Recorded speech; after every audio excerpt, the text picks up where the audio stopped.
இப்பொழுது நாம் கர்த்தருடைய வார்த்தைகளை சுருக்கமாக தியானித்து கடைசி பாடல் சாட்சியும் நாம் கேட்டு நாம் தேவநாமத்தை மகிமைப்படுத்தி நாம் கடந்து செல்லலாம்.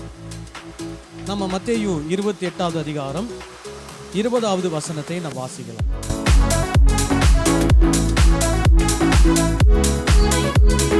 நான் உங்களுக்கு கட்டளையிட்ட யாவையும் அவர்கள் கைக்கொள்ளும்படி அவர்களுக்கு உபதேசம் பண்ணுங்கள். இதோ உலகத்தின் முடிவு பரியந்தம் சகல நாட்களிலும் நான் உங்களுடனே கூட இருக்கிறேன் என்றார். ஹல்லேலூயா. ஆண்டவர் இயேசு சொன்ன வார்த்தை இப்பொழுதும் நமக்கு ரொம்ப யதார்த்தமான ஒரு வார்த்தையாக இருக்கிறது. யதார்த்தமான வார்த்தைனா என்ன அர்த்தம்? அன்றாட வாழ்க்கையிலே நாம் பேசக்கூடியவைகள், நாம் கேட்கக்கூடியவைகள். இப்போ இந்த ஆண்டினுடைய முடிவில் கூட ஆண்டவர் நமக்கு சொல்லக்கூடிய ஒரு வார்த்தை என்னன்னா, நீங்கள் என்னுடைய கட்டளைகளுக்கு கீழ்ப்படிந்து என்ன பண்ணுங்கள்? நடங்கள்.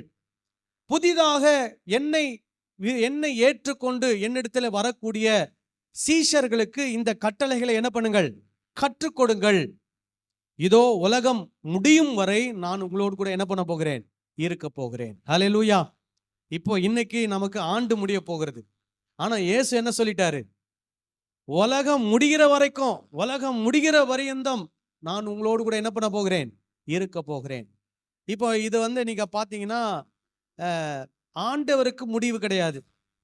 இப்போ அவரை ஏற்றுக்கொண்ட நமக்கும் என்ன கிடையாது? முடிவு கிடையாது. அப்படின்னா என்ன? நாம் நித்திய ஜீவனை என்ன பண்ண போகிறோம்?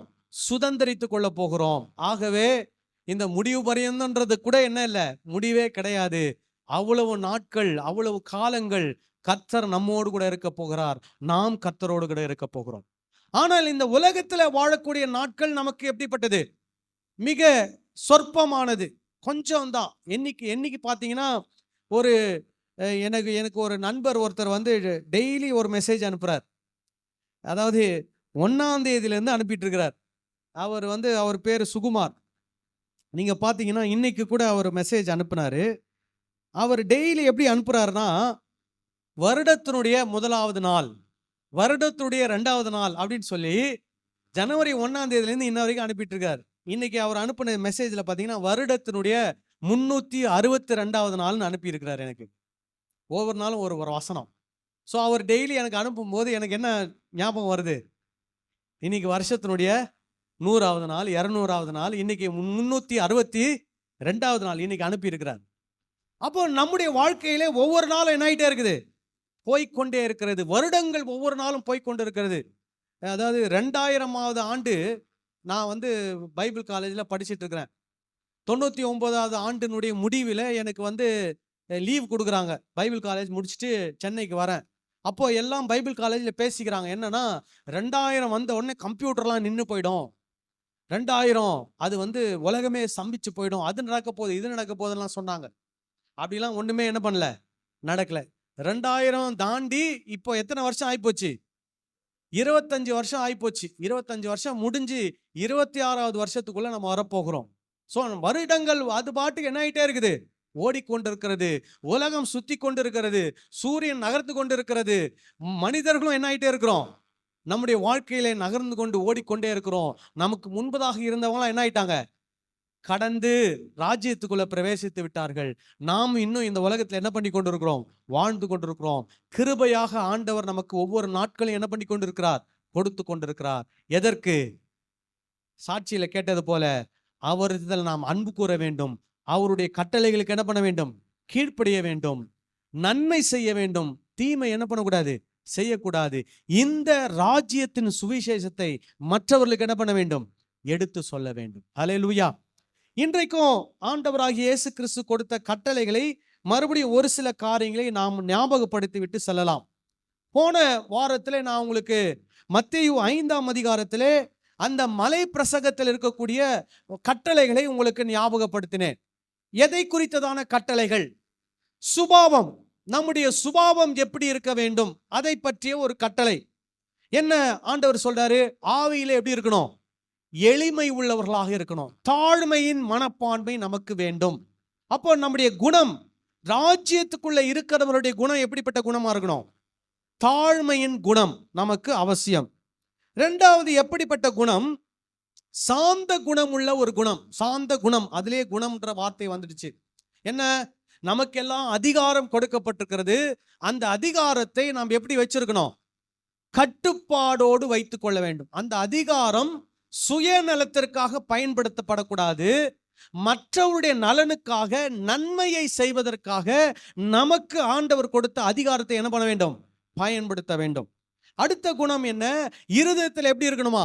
சுத்தம் உள்ளவர்களாக இருக்கணும். அதாவது எல்லாரோட எப்படி பழகணும்? ஒரே மாதிரி பழகணும். ஒரு இடத்துல ஒரு மாதிரி, இன்னொரு இடத்துல இன்னொரு மாதிரி, சபையில ஒரு மாதிரி, வீட்டில் ஒரு மாதிரி, வேலை செய்யற இடத்துல ஒரு மாதிரி, அப்படி இருக்கக்கூடாது. எல்லா இடத்துலையும் எப்படி இருக்கணும்? ஒரே மாதிரி இருக்கணும். டிரான்ஸ்பரண்டா நம்ம என்ன பண்ணணும்?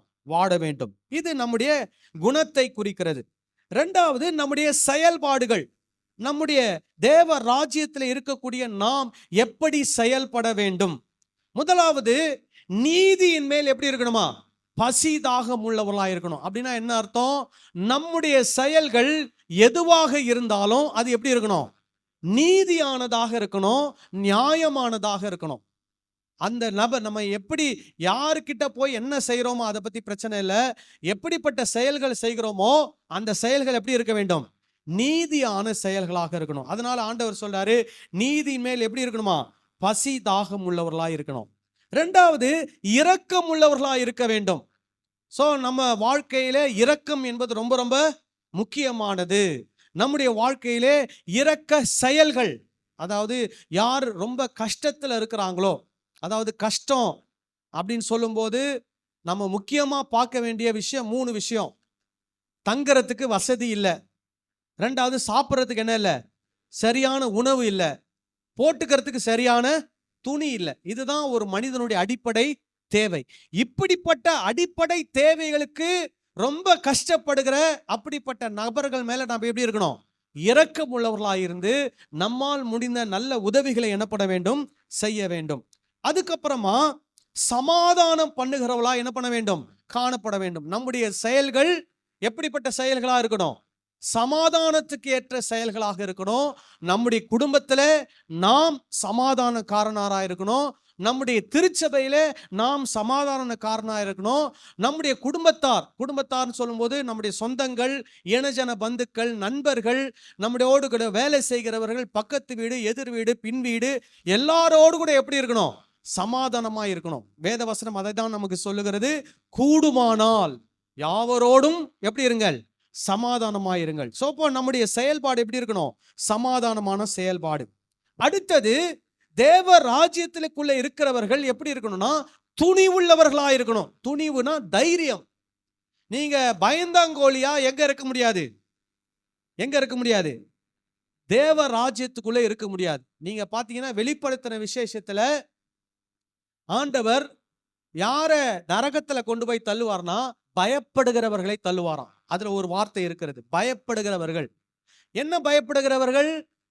இயேசுவுக்காக உயிரை கொடுக்கக்கூடிய ஒரு சூழ்நிலை வரும்போது பயந்து ஓடி போகிறவர்கள். இப்போ ஆதி திருச்சபையில உபத்திரவம் வந்தது. அந்த உபத்திரவத்துல நிறைய பேர் மரித்து போனார்கள். நிறைய பேருக்கு பயம் இருந்தது. என்னடா நிறைய கூட இருந்தவங்களாம் இறந்து போயிட்டாங்களே, சீஷர்கள் இறந்து போயிட்டாங்களே, அவங்க எல்லாம் ரத்த சாட்சியா மரிச்சிட்டாங்களே, நமக்கு என்ன நடக்க போகுது? நிறைய பேர் பயந்து போய் இயேசுவை மறுதலித்து விட்டு விசுவாசத்தை விட்டு என்ன பண்ணிட்டாங்க? ஓடி போயிட்டாங்க. அப்போ வெளிப்படுத்தின விசேஷத்துல யோவான் எழுதுகிறாரு, பயப்படுகிறவர்கள் தேவனுடைய ராஜ்யத்துல என்ன பண்ண முடியாது? பிரவேசிக்க முடியாது. அப்போ இந்த இடத்துல இயேசு என்ன சொல்றாருன்னா, துணிவு. தேவ ராஜ்யத்துக்குள்ள இருக்கிறவங்களுக்கு என்ன வேணும்? துணிவு இருக்கணும். என்ன துணிவு? பாருங்க, நீதி நிமித்தம் துன்பப்படுகிறவர்கள். அப்போ நீதி செய்தால் என்ன வரும்? துன்பம் வரும். அப்போ உங்களுடைய செயல்பாடு நீதியின் செயல்பாடாக இருந்தால் உங்களுக்கு என்ன வரலாம்? துன்பங்கள் வரலாம். அப்போ அந்த துன்பத்தை பார்த்து பயந்து நீதி செய்வதை நிறுத்திவிடக்கூடாது. என்ன செய்யணும்? தொடர்ந்து நீதி செய்ய வேண்டும். ஹல்லேலூயா.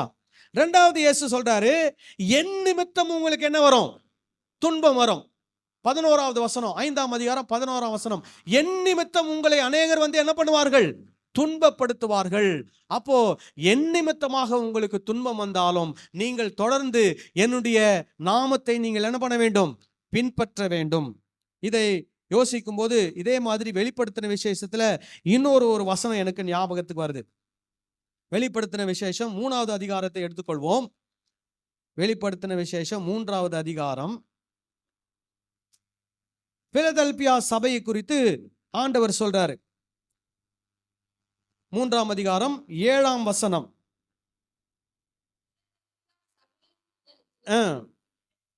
என்னவென்றால், பரிசுத்தம் உள்ளவரும் சத்தியம் உள்ளவரும் தாவீதின் திறவுகோலை உடையவரும் ஒருவரும் பூட்டக்கூடாதபடிக்கு திறக்கிறவரும் ஒருவரும் திறக்கக்கூடாதபடிக்கு பூட்டுகிறவருமாயிருக்கிறவர் சொல்லுகிறவர் யாரு? அவர் பூட்டினா யாரும் என்ன பண்ண முடியாது? திறக்க முடியாது. அவர் திறந்தா யாரும் என்ன பண்ண முடியாது? பூட்ட முடியாது. அப்படிப்பட்டவர் என்ன பண்ணுகிறார்? சொல்லுகிறார். என்ன சொல்லுகிறார்? உன் கிரியைகளை அறிந்திருக்கிறேன், உன்னுடைய செயல்பாடுகள் எல்லாம் எனக்கு தெரியும். அப்புறம் உனக்கு கொஞ்சம் பலன் இருந்தும். எப்ப நமக்கு கொஞ்சம் பலன் இருக்கும்? நம்ம ரொம்ப டயர்டா இருந்தா, ரொம்ப துக்கத்துல இருந்தா, ரொம்ப வேதனையில இருந்தா, ரொம்ப கவலையில இருந்தா, ரொம்ப பயந்து இருந்தா நமக்கு என்ன இருக்கும்?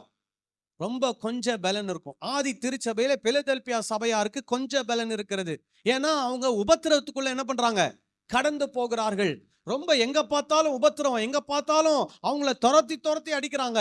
இவங்க ஊரா ஓடுறாங்க, ஒரு வீடா போய் கதவை தட்டுறாங்க, காப்பாத்துங்க காப்பாத்துங்கன்னு. யாரும் என்ன பண்ணல? கதவை திறக்கல. கொஞ்ச பலனோடு அவங்க ஓடிக்கொண்டிருக்கிறார்கள், விசுவாச ஓட்டத்தை ஓடுகிறார்கள். ஆண்டவர் சொல்றாரு, உனக்கு கொஞ்ச பலன் இருந்தும் நீ என் நாமத்தை மறுதலியாமல் என் வசனத்தை கை கொண்டபடியினாலே. பாருங்க, கொஞ்ச பலன் தான் இருக்குது.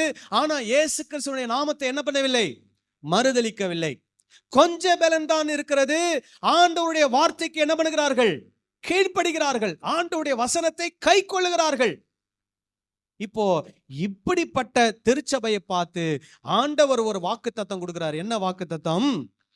இதோ திறந்த வாசலை உனக்கு முன்பாக என்ன பண்ணிருக்கிறேன்? வைத்திருக்கிறேன். இந்த திறந்த வாசல் என்ன வாசல் நினைக்கிறீங்க? பரலோக வாசல். ஹல்லேலூயா.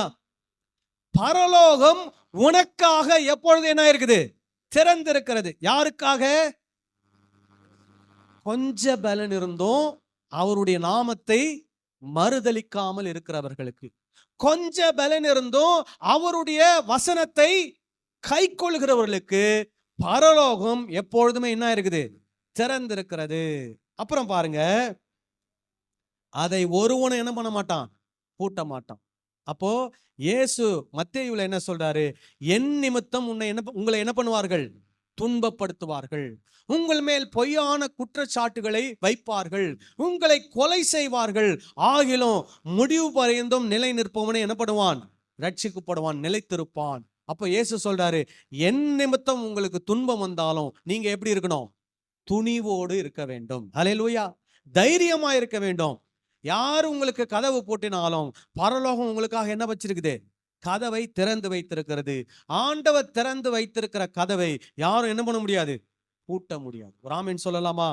ஹல்லேலூயா. கடைசியா இன்னொரு துணிவு. என்ன துணிவு? மத்தேயு 5ஆம் அதிகாரம் 4ஆம் வசனம். துயரப்படுகிறவர்கள் பாக்கியவான்கள். இந்த உலகத்துல நமக்கு என்ன உண்டு? சில துயரங்கள் வரும், துன்பங்கள் வரும், பாடுகள் வரும், கஷ்டங்கள் வரும். திடீர்னு ஒரு மரணம் வந்து விட்டால் நமக்கு என்ன வரும்? துயரம் வரும். ஒரு வியாதி வந்து விட்டால் துயரம் வரும். ஒரு நெருக்கம் வந்து விட்டால் துயரம் வரும். ஆனாலும் அந்த துயரத்தின் மத்தியிலும் நாம் யாரை பின்பற்றுகிறோம்? இயேசுவை பின்பற்றுகிறோம். ஹல்லேலூயா. துயரம் இல்லாத மனிதர்கள் இந்த உலகத்துல யாராவது இருக்கிறாங்களா? யாருமே கிடையாது. எனக்கும் என்ன உண்டு? துயரம் உண்டு. உங்களுக்கும் என்ன உண்டு? துயரம் உண்டு. இந்த உலகத்திலே மனிதர்களாய் வாழ்கிறோம். இந்த உலகம் தீமை நிறைந்த உலகம். இந்த உலகத்திலே வாழ்கிற எல்லாரும் நல்லவர்கள் கிடையாது. ஆகவே நமக்கு என்ன வருகிறது? துயரம் வருகிறது, துன்பம் வருகிறது. ஆனாலும் ஆண்டவர் நமக்கு ஒரு வார்த்தை சொல்லுகிறார், அவர்கள் என்ன அடைவார்களாம்? ஆறுதல் அடைவார்கள். ஹல்லேலூயா. நமக்கு ஆண்டவர் என்ன வச்சிருக்கிறார்? ஆறுதல் வச்சிருக்கிறார். அதனால துணிவாக, தைரியமாக, உற்சாகமாக அந்த விசுவாச ஓட்டத்தை நாம் என்ன பண்ண வேண்டும்? ஓட வேண்டும். ஹல்லேலூயா. இதை தான் போன வாரம் பார்த்தோம். இப்ப இந்த வாரம் அதே மத்தேயு 5ஆம் அதிகாரத்திலே 44வது வசனத்தை வாசிப்போம். ஆண்டவர் சொல்றாரு, என்ன சொல்றாரு பாருங்க. நான் உங்களுக்கு சொல்லுகிறேன், உங்கள் சத்துருக்களை என்ன பண்ணுங்கள், சிநேகியுங்கள். உங்களை சபிக்கிறவர்களை என்ன பண்ணுங்கள், ஆசீர்வதியுங்கள். உங்களை பகைக்கிறவர்களுக்கு என்ன செய்யுங்கள், நன்மை செய்யுங்கள். சரி, என்ன சொல்றாரு ஆண்டவர் இங்க? உங்கள் சத்துருக்களை என்ன பண்ணுங்கள், சிநேகியுங்கள் அப்படின்றார். சத்துருக்களை என்ன பண்ணணுமா, சிநேகிக்கணும். அப்புறம் உங்களை சபிக்கிறவங்களை என்ன பண்ணணும், ஆசீர்வதிக்கணும். நம்ம என்ன பண்ணுவோம், ஒருத்தர் நமக்கு ஒரு சாபம் விட்டா நம்ம என்ன பண்ணுவோம், 10 சாபம் விடுவோம். ஒருத்தர் ஏதோ ஒரு சின்ன வார்த்தை தவறி பேசிட்டா என்ன பண்ணிடுவோம், அவங்கள ஒரு வழி ஆக்கி விட்டுரும். சில போதகர்கள் சொல்லுவாங்க, நீ ஊழியக்காரருக்கு விரோதமா கையை உயர்த்தின, உன் கை என்ன ஆயிடும், உடஞ்சி போயிடும், விளங்காம போயிடும் அப்படின்லாம் சொல்லுவாங்க. அப்போ ஆனா ஆண்டவர் நமக்கு ஒன்று சொல்லி கொடுக்குறாரு. என்ன சொல்லி கொடுக்குறாரு, சத்ருவை என்ன பண்ணணுமா, சிநேகிக்கணும். ஒருத்தர் சொன்னாரு, என் மனைவியை நான் ரொம்ப சிநேகிக்கிறேங்க அப்படின்னாரு. ஏன்னா ஆண்டவர் என்ன சொல்லியிருக்கிறாராம், சத்ருவை என்ன பண்ண சொல்லியிருக்கிறாராம், சிநேகிக்க சொல்லியிருக்கிறார். அதனால அவர் மனைவி என்ன பண்றாராம், ரொம்ப சிநேகிக்கிறாராம். அப்படின்னா என்ன அர்த்தம், மனைவி அவங்களுக்கு சத்ருவான். சரிங்களா? அந்த அந்த மாதிரிலாம் நீங்க எடுத்துக்கூடாது. புரியுதா? இந்த சத்ரு வேற, இது யாருன்னு நான் உங்களுக்கு சொல்றேன். மனைவியோ கணவனையோ என்ன வாக்கிக்கூடாது, சத்ரு வாக்கிக்கூடாது. சரியா? இப்போ ஆண்டவர் சொல்றாரு, சத்ருவை என்ன பண்ணுங்கள், சிநேகியுங்கள். உங்களை சபிக்கிறவர்களை என்ன பண்ணுங்கள், ஆசீர்வதியுங்கள். உங்களை நிந்திக்கிறவர்களுக்காகவும் உங்களை துன்பப்படுத்துகிறவர்களுக்காகவும் என்ன பண்ணுங்கள், ஜெபம் பண்ணுங்கள். இப்ப நல்லா கவனிக்கணும், இங்க சத்ரு யார், இரண்டாவது இங்க சபிக்கிறவர்கள் யார், மூணாவது இங்க நிந்திக்கிறவர்கள் யார், நாலாவது இங்க நம்மை துன்பப்படுத்துகிறவர்கள் யார். இப்ப நீங்க பாத்தீங்கன்னா இந்த விஷயத்தை ஆண்டவர் தன்னுடைய சீஷர்களுக்கு சொல்லுகிறார். இந்த சீஷர்களுக்கு சொல்லும் போது இங்க இதுக்கு முன்னாடி இருக்கக்கூடிய வசனத்துல இதை குறித்து சொல்லப்பட்டிருக்கிறது, இதுக்கு பின்னாடி இருக்கிற வசனத்திலையும் சொல்லப்பட்டிருக்கிறது. சரி, முதல்ல பின்னாடி இருக்கிற வசனத்துல இதை பற்றி என்ன சொல்லுகிறதுன்றதை உங்களுக்கு நான் சொல்லிட்டு அதுக்கப்புறம் முன்னாடி இருக்கிற வசனத்துக்கு நான் போறேன். சாரி, முன்னாடி தான் அந்த வசனம் இருக்குதுன்னு நினைக்கிறேன். சரியா? இப்போ 20வது வசனத்தை வாசிப்போம். மத்தேயு 5:20. வேதபாரகர் பரிசேயர் என்பவர்களுடைய நீதியிலும் உங்கள் நீதி அதிகமாயிராவிட்டால் பரலோக ராஜ்யத்தில் பிரவேசிக்க மாட்டீர்கள் என்று உங்களுக்கு சொல்லுகிறேன். இங்க யாரை பற்றி இயேசு பேசுகிறார் அப்படின்னா, வேதபாரகர் பரிசேயர் என்ற ஒரு கூட்டத்தாரை பற்றி பேசுகிறார். வேதபாரகர், பரிசேயர், பிரதான ஆசாரியர், இப்படிப்பட்ட யூத மதத்தை சேர்ந்த தலைவர்கள். இப்போ இவங்க என்ன பண்றாங்க, அந்த காலத்துல இயேசு வாழ்ந்த காலத்துல இருந்த மக்களை ஆவிக்குரிய விதமாய் வழி நடத்தின தலைவர்கள். இப்ப எங்களை மாதிரி போதகர்கள்னு வச்சுக்கோங்களேன், அவங்க இந்த இடத்துல சொல்லப்படுறாங்க. இப்போ இவங்க தான் என்ன பண்றாங்கன்னா, இயேசு கிறிஸ்துடைய சீஷர்களுக்கு என்ன கொடுக்குறாங்க, உபத்திரவம் கொடுக்குறாங்க, பிரச்சனை கொடுக்குறாங்க. இப்ப இயேசு மத்தேயு 5ஆம் அதிகாரம் 11ஆம் வசனத்துல என்ன சொல்றாருன்னா, என் நிமித்தம் உங்களை நிந்தித்து, யார் நிந்திப்பா, இந்த வேதபாரகர், பரிசேயர், பிரதான ஆசாரியர் தான் யாரை நிந்திக்க போறா, சீஷர்களை நிந்திக்க போகிறார்கள். அதனால முன்கூட்டியே இயேசு சொல்றாரு, என் நிமித்தம் உங்களை நிந்தித்து, அப்புறம் துன்பப்படுத்தி, அப்புறம் தீமையான மொழிகளை உங்கள் பேரில் பொய்யாய் சொல்வார்களானால் பாக்கியவான்களாய் இருப்பீர்கள். அப்போ கிறிஸ்தவர்களுக்கு யார் துன்பத்தை கொடுப்பா, யார் உபத்திரவத்தை கொடுப்பா, யார் நிந்திப்பா? கிறிஸ்தவர்களுக்கு துன்பம் கொடுக்கிறது யார் தெரியுமா, கிறிஸ்தவர்கள் தான். ஏன் புரியல உங்களுக்கு? இப்ப இயேசு யார்கிட்ட பேசுறாரு, யூதர்கள் கிட்ட பேசுறாரு.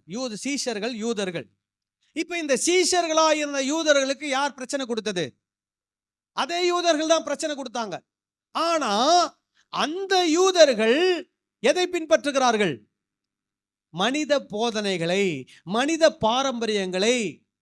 அவர்களுக்கு சுயமாய் தோன்றின கற்பனைகளை அவர்கள் என்ன பண்ணுகிறார்கள்? பின்பற்றுகிறார்கள். ஆனால் இயேசு கிறிஸ்துடைய சீஷர்கள் இயேசு கிறிஸ்துடைய போதனைகளை என்ன பண்ணுகிறார்கள்? பின்பற்றுகிறார்கள். அப்போ இப்ப எடுத்துக்கிட்டீங்கன்னா சபையில முழு சபை எடுத்துக்கோங்க. இந்த சபை மாத்திரம் அல்ல, ஆயினம்பாக்கத்துல இருக்கிற சபை, சென்னையில இருக்கிற சபை, தமிழ்நாட்டுல இருக்கிற எல்லா சபையும் எடுத்துக்கோங்க. இந்த சபையில இருக்கக்கூடிய ஒரு சிலர் இயேசு கிறிஸ்துடைய போதனையை பின்பற்றுவார்கள். அப்ப இயேசு கிறிஸ்துடைய போதனைகளை பின்பற்றுகிறவர்களுக்கு அதே சபையில் இருக்கக்கூடிய இயேசு கிறிஸ்துடைய போதனைகளை பின்பற்றாத, மனித பாரம்பரியங்களை பின்பற்றுகிற, மனித போதனைகளை பின்பற்றுகிற, மூட பழக்க வழக்கங்களை பின்பற்றுகிற கிறிஸ்தவர்கள் மூலமா என்ன வரும்? துன்பம் வரும். விளங்குதா சொல்றது? அப்போ நமக்கு யாரு இதுவா மாறுவாங்க? எதிரியா மாறுவாங்க, சத்துருக்களா மாறுவாங்க, கிறிஸ்தவர்கள் தான் மாறுவாங்க. ஏன்னா நம்ம இயேசு கிறிஸ்துடைய போதனையை போதிக்கிறோம், அவங்க எதை போதிக்கிறாங்க? மனித போதனைகளை போதிக்கிறாங்க. இயேசு கற்றுக் கொடுத்த கட்டளைகளை நாம் போதிக்கிறோம், அவர்கள் என்ன போதிக்கிறாங்க? மனித பாரம்பரியங்களை போதிக்கிறாங்க. நம்ம சத்தியத்தை போதிக்கிறோம், அவங்க என்ன போதிக்கிறாங்க? மூட நம்பிக்கைகளை போதிக்கிறார்கள், பொய்களை போதித்துக் கொண்டிருக்கிறார்கள், வேத புரட்டுகளை போதித்துக் கொண்டிருக்கிறார்கள். ஆகவே அவர்கள் தான் நமக்கு என்னவா மாறுறாங்க? சத்துருக்களா மாறுறாங்க. அவங்க நமக்கு சத்ருவா மாறி நம்மளை என்ன பண்ணுவாங்க? சபிப்பாங்க. என்ன சபிப்பாங்க? நீ துர் உபதேசம் பண்ற, நீ நல்லாவே என்ன பண்ண மாட்ட, இருக்க மாட்டேன், நம்மளை என்ன பண்ணுவாங்க? சபிப்பாங்க. அப்புறம் என்ன பண்ணுவாங்க? நம்மளை நிந்திப்பாங்க, நம்மளை என்ன பண்ணுவாங்க? துன்பப்படுத்துவாங்க. அப்படிப்பட்டவர்களை தான் ஆண்டவர் என்ன சொல்றாரு? நேசிக்க சொல்றாரு. நல்லா கவனிக்கணும். இதுல ரொம்ப நுணுக்கமான சில விஷயங்கள் இருக்கிறது. யோவான் ஒரு இடத்துல என்ன சொல்றார்னா, இயேசு கிறிஸ்துடைய உபதேசத்தை கொண்டு வராமல் இருக்கிறவனை வீட்டில் என்ன பண்ணாத, சேர்த்துக்காத, அவனுக்கு வாழ்த்துதல் சொல்லாத, அவனை வீட்டில் வரவேற்காதன்னு சொல்றாரு. யார் சொல்றா? யோவான் சொல்றார். ஆனா இயேசு என்ன சொல்றாரு? அப்படிப்பட்ட நபர்கள் மேல் நீ என்ன பண்ணு? சத்துருவை என்ன பண்ணு? சிநேகின்றார். நல்லா புரிஞ்சுக்கணும். அதாவது உபதேசத்தை ஏற்றுக்கொள்ளக்கூடாது, ஆனா அந்த நபரை என்ன பண்ணணும்? நேசிக்கணும். விளங்குதான் நான் சொல்றது? அந்த நபர்கள் சொல்லுகிற தவறான கருத்துக்களை, அந்த நபர்கள் சொல்லக்கூடிய தவறான உபதேசங்களை என்ன பண்ணக்கூடாது? ஏற்றுக்கொள்ளக்கூடாது. ஆனால் அந்த நபர் மேல் நம்ம என்ன வைக்கணும்? அன்பு வைக்கணும். ஏன் அதை சொல்றார் ஆண்டவர்னா, அவங்க நம்மளை விரோதியா பார்க்கறாங்க, அவங்க நம்மளை துன்பப்படுத்துறாங்க, அவங்க நம்மளை நிந்திக்கிறாங்க, அவங்க நம்ம மேல பொய்யான குற்றச்சாட்டுகளை என்ன பண்றாங்க? சொல்றாங்க. ஆனா நாம அவங்கள மாதிரி மாறிடக்கூடாது. விளங்குதா? என்ன தோணும் நமக்கு? அவங்க நம்மளை வெறுத்தாங்கன்னா நமக்கு என்ன தோணும்? நம்மளும் அவங்கள என்ன பண்ணணும்? வெறுக்கணும். அவங்க நம்மளை கேவலமான வார்த்தை சொல்லி நம்மளை தூஷித்தாங்கன்னா நமக்கு என்ன தோணும்? நம்மளும் அவங்கள என்ன பண்ணுவோம்? நிறைய வார்த்தைகளை சொல்லி தூஷித்து அவங்கள என்ன பண்ணுவோம்? கேவலப்படுத்துவோம் நம்ம நினைப்போம். ஆனா ஆண்டவர் சொல்றாரு, உங்கள் சத்துருக்களை என்ன பண்ணுங்கள்? சிநேகியுங்கள்.